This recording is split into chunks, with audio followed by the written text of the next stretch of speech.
Round two is set for the NBA playoffs. We have a couple more game ones going on Monday night, May the 5th. Happy Cinco de Mayo, the 5th of May. Hey, comment below. What are your plans for Cinco de Mayo this Monday? Monday's not the best time to have Cinco de Mayo, but still have a margarita maybe. Let me know what your plans are. Comment below. I read the comments. I reply back. But more importantly, we're going to get to both NBA game ones here, East and West. Going to talk Knicks, Celtics, and also Nuggets, Thunder. Free plays, free analysis, side, total, player props coming up right here, right now. Hi, this is Steve Merril, WagerTalk.com, right back here on WagerTalk TV. And let's start with the first game at 7 Eastern on TNT. And this is game one, Knicks and Celtics. NBA at its best here. New York and Boston going back to the 70s, the 80s. This is old school NBA, and it should be one of the lower scoring playoff series because these are two of the slowest half-court teams in the league. In fact, the Celtics, second slowest pace this year out of all 30 teams. Knicks were the fifth slowest paced team, and the early money did come in on the under here. It opened 214. It's been bet down to 212.5 in most locations. Some 212, some 213. So we'll say 212.5, but a little bit of early money on the under, and it makes sense at least from a pace perspective as these two teams play slow half-court basketball. But if you look at the regular season meetings, they were much higher scoring than this total, and the line was much higher as well. In fact, the last three regular season meetings, February and April, 231, 231, and 224 were the totals. Back in October, early October, 221.5, and that game landed on 241. The game in February landed on 235. Game in late February landed on 223, and then the overtime game in April landed on 236, and at the end of regulation, it was at 214. So, yes, it's a slow-paced half-court defensive battle maybe on paper, but this total's been way adjusted down, almost 10 to 15 points lower than the regular season line. So even though I think it'll be half-court, not a lot of value left at under 212.5, but the sharp money did come in on the under in this one. As far as the side here, Boston opened 8.5. They're up to -9, and I agree with that move. I think the Celtics win game one here, and it's a tough spot for the Knicks. They had to go a little bit longer against the scrappy up-and-coming Detroit Pistons. New York has to travel again now and play Boston, and the Celtics really did own this series during the regular season. Perfect 4-0 sweep, and they covered 3 of those 4 wins. In fact, the only time they didn't cover was the 2-point overtime win as a 2.5-point favorite, and that was in mid-April. Once again, Celtics have owned this series the last couple of seasons. In fact, these teams have played now 9 times going back to last year. Boston is 8-1 straight up, and they've gone 7-2 and 6-2-1 against the spread, 8-1 straight up. The Knicks won and covered one of the games. The other 8 games that Boston has won straight up, they've only failed to cover once, and that was by a half point. So once again, unless you think the Knicks are going to win outright, which I don't, if you're going to play it, I would lay it with the Celtics -9. If you do like the Knicks, I think you definitely put part of it on the money line, as they probably need to win the game outright. As far as some player props here, let's look at the 4 regular season matchups. Pretty clean as far as health of both teams. Drew Holiday missed one of the games, which was a win for Boston. Jason Tatum had a couple monster games, 37 points in one of them. Tatum had 40 points in the next game, so Tatum prop over for points would make a lot of sense. It'd be over or pass for me with Jason Tatum.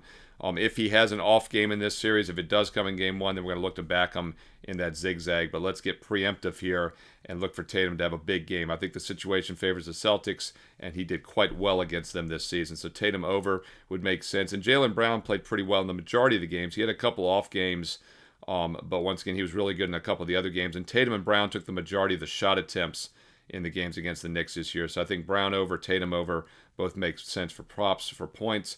As far as the Knicks, maybe we'll look at some of the secondary players under. Never looking to fade Jalen Brunson, one of the most underrated superstars in the NBA. I always say it.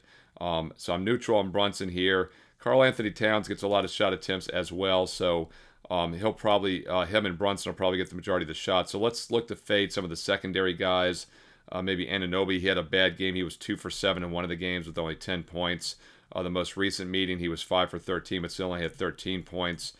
Game before that, he missed the second game of the season, and the first time they played, he was only 1 for 7 with 4 points. So Anunoby, once again, did not play well against the Celtics. So I think his point total under could be worth a look. Also, Josh Hart's a guy that I think could be a little bit off. He had only 12 points in the first meeting this season. He did have 17 in the second meeting, and then 20 in the third meeting, but played 40 minutes. In the fourth meeting, 47 minutes, but only 10 points. So once again, he was kind of up and down. So I think Anunoby, Josh Hart both could be worth look some unders. And Bridges gets the majority of the minutes for the rounding out the starters. So once again, if you don't want to fade Towns or Brunson, which I usually don't recommend doing, those secondary guys could be worth a look to the under points in Game 1. That's your 7 o'clock Eastern game on TNT, New York at Boston. All right, let's get to your late Game 1 in the West here, Denver and OKC in a moment. Quick reminder, you got a couple days left to buy 2 weeks and get the third week free of my best bet service at WagerTalk.com. And it is so simple, no promo code needed. It's a 3-week package right now. The price of 2, and we throw in the third week for free. That gets it down to $9.50 a day. That gets it down to below $5 a play. I average about 2 to 3 best bets per day in basketball and baseball, and it gets everything every day, both NBA and MLB. Or if you're ready to take a serious long-term investment approach, the 1-year all-access promo code, which gets you an instant $811 discount, is still available. SM365. That gets it down to exactly $3 a day, just over $1 a play. And that also gets all of next year's college and pro football seasons, all of next year's college basketball season through March Madness, all of next year's NBA regular season into the playoffs, the rest of this year's playoffs, the rest of this year's baseball into next year's baseball. You get the point. 365 days, all sports, all access for about $1 a play with promo code SM365. If you've been waiting to take a serious investment approach, now's the time to do so, as we were red hot this time last year. We finished April just now in a 70% all sports run, and last summer we had doubled our bankroll by the end of August. Let's do it again in 2025. Steve Merril, WagerTalk.com. Get there quicker. Shortcut WT.buzz/SM. All right, let's look at Game 1 here with the best team in the NBA. No, it's not the world champs from 2 years ago. By the way, the Celtics won the title last year. Nuggets won it the year before. And don't forget, Cleveland upset loss to Indiana on Sunday evening.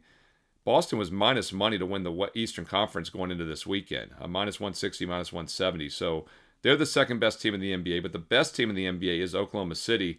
They were minus money to win the West. And I agree, because the Thunder had the best record this year. They're a very balanced and deep team. Other than SGA, not a lot of big names on the team, but they get it done.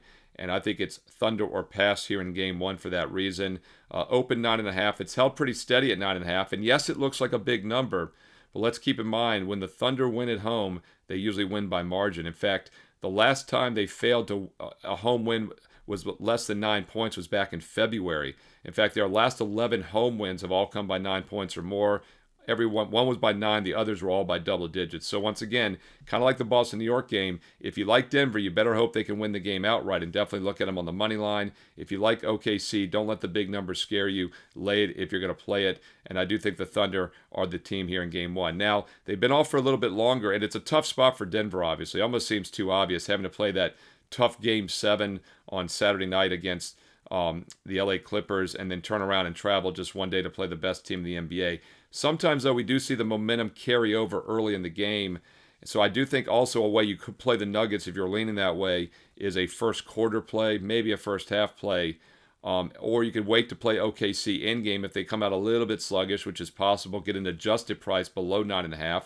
Or play half a unit minus 9.5 pre-game. Hope they come out a little sluggish and get them at minus 6 or 7 in-game. But once again, I do think the Thunder will pull away later in this game, as they are the best team in the NBA, and it's a good matchup and a good spot for them here.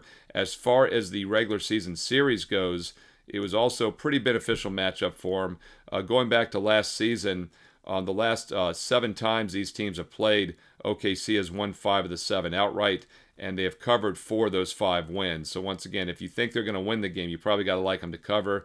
And don't forget, Denver was 2-2 against them this year, but the one win was by just 2 points at home back in November, and the other win came on a quick turnaround spot. OKC won at home in early March by 24. They played the very next day in OKC. Denver won by 13. OKC kind of took their foot off the gas in that game. SGA was fantastic overall in this series. He had some high-scoring games. He's averaging over 31 for the season. So once again, if you do lean Thunder, I think you got to look at SGA to have a big game. Chet Holmgren also had some big games this year against Denver, and I would expect those two guys to do the bulk of the heavy lifting. Jalen Williams is interesting. He's one of their top offensive guys, but he was limited in one of the more recent games. He had only 13 minutes, but still scored 12 points in that most recent game in March. Despite playing only 13 minutes, had 12 points. So if Williams is at full strength, Williams, Holmgren, SGA all overs would make sense. As far as the Denver side, never looking to fade Jokic. We've talked about that. He's a triple-double machine. And he did have 35 points, 18 rebounds, 8 assists in the most recent meeting for Denver back in March. And he actually had 24, 13, and 9 assists in the one right before that. So he barely missed triple-doubles in the 2 March games. And he did get the triple-double in the second game of the season. 23 points, 20 rebounds, 16 assists. And the first time they played back early in the season, 16, 12 rebounds, 13 assists. So 2 triple-doubles. He's a machine, so we're going to stay away from him. It's Jokic overs or pass for me every time. We never look to fade him. Some of the lesser tier guys. Jamal Murray was shaky. Back in the first game of this series, he was only 4 for 13 earlier this season.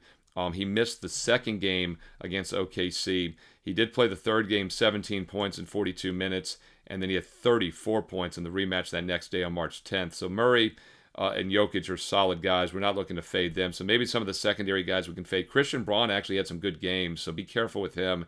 He had a couple high-scoring games against the Thunder this year. Michael Porter Jr., guy I mentioned in the last series, he's been not 100%.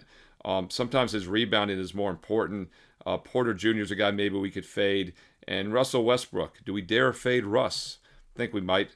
He was just 1 for 9 with 4 points in that March 9th game in this series. He did have a decent second game with 29 points when they played earlier in the year, but he had only 6 points in the first game earlier this year, 2 for 10. So he had some really clunker games. In fact, 16 or less in 3 of the 4 meetings this year and didn't take a lot of shots. I do like Russell Westbrook under props.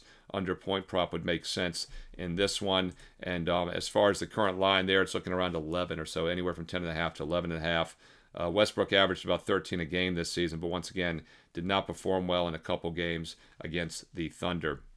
As far as the total in this game, exact opposite of the game we just talked about. The New York game came down a little bit, 2 slow half-court teams.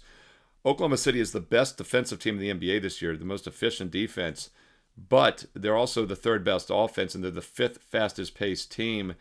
Denver's been very mediocre on the defensive side of things, and we did see the early sharp money coming on the over in this one. Opened 222 and got bet quickly up to 225. So for what it's worth, early sharp money hit the over here between Denver and OKC. Thunder, good offense, play fast, but once again, they're the best defensive team, so a little bit of contradiction there. And as far as the regular season series, the teams are pretty healthy in the matchup, so we can look at the one back and way in early October. Total was 229. It stayed well under with 189. And then in November, a few weeks later, they played about only a week later, actually, 224. It landed 246. And then the 2 more recent games in March, we had a 242.5, landed 230. 240.5, landed 267 that next day. So once again, 240 and 242 back just a couple months ago. Now it's 225. So I think that's one of the reasons we saw the early move from 222 up to 225. They just priced it too low, even though it is a playoff game, and we usually get more defense in the postseason. All right, there you go. 2 game ones for Monday night. One in the East, one in the West. I will be back with your next update for tomorrow on Tuesday. We got 2 more NBA playoff games tomorrow. On Tuesday, Game 2 between the Pacers, Cavs, and then Game 1 for the other Western Series. Don't forget, if you're liking these videos, thumbs up, like, and comment below. I've done every NBA playoff game, and I will continue to do so as long as you're finding it useful. So positive comments, thumbs up, like. I read the comments. I reply back. What are your thoughts, side, total, player props in these games for Monday night? What sides, totals, player props do you like? Hey, drop some analysis if you have time. Let's learn and earn and win together here on WagerTalk TV. And don't forget, make sure you've clicked subscribe. Over 200,000 subscribers here on WagerTalk TV. So I'm sure you have. Just double check. But also consider clicking that bell as well, so you get an instant alert when these free play videos go up each day. We'll try to get them up right after midnight for the next day, so they're up nice and early. I will continue to do so if you're finding it useful. So comment below. I do read the comments, and I reply back. And on the way out, don't forget a couple days remaining on that buy 2 weeks, get the 3rd week free. 2 days remaining, so your last chance to sign up and get 3 weeks for the price of 2. No promo code needed. Works out to less than $9.50 a day for both football, basketball, and baseball. Of course, there's no football right now. It's only a 3-week package, but you get the MLB and the NBA. But if you do want football, highly consider the 1-year all-access promo code SM365. Here's how it works. You get an instant $811 discount off the 1-year all-access pass. That gets it down to exactly $3 a day, just over $1 a play. As I said earlier, if you've been thinking about taking a true investment approach, if you've been waiting for the right time to start taking a true investment approach, you should always be thinking about it, because that's the only way to bet sports, in my opinion. I've been doing this for 29 years. I started in 1996. I've won consistently now for 29 years as a full-time professional handicapper, and it's so simple. If I have a play, I give it to my clients. And I'm very selective. 2 to 3 best bets on average. I never force anything, but don't let you think low volume, high selectivity doesn't pay off. Last year, we were number one in best bet profit one, up over 133 units overall in 2024, including already doubling our bankroll by the end of August. Let's do it again this summer. We went on a red hot run this time last year, and we're hot again. Finished April on a 70% run. May is here. June, July, August. Just a great time to finish the NBA playoffs. Baseball as well. Last year, number one in the NBA. Last year, number one in baseball, best bet profit. So this is an excellent time to jump on board and start taking a serious, consistent investment approach to sports betting. And do it for about $1 a play with promo code SM365. Full details on my page, along with the daily free play. Don't forget that selectivity pays off, because the last cut that just misses the best bet card is still a pretty strong opinion. I post it for free for you with analysis every day on my page. Steve Merril, WagerTalk.com. Hey, get there quicker with shortcut wt.buzz/SM. Don't forget you can follow me on social media as well at Steve Merril, 2 R's, 1 L, Merril, at Steve Merril on X and Instagram. And stay tuned here to Wager Talk TV, because you also know there's more free play videos coming up next.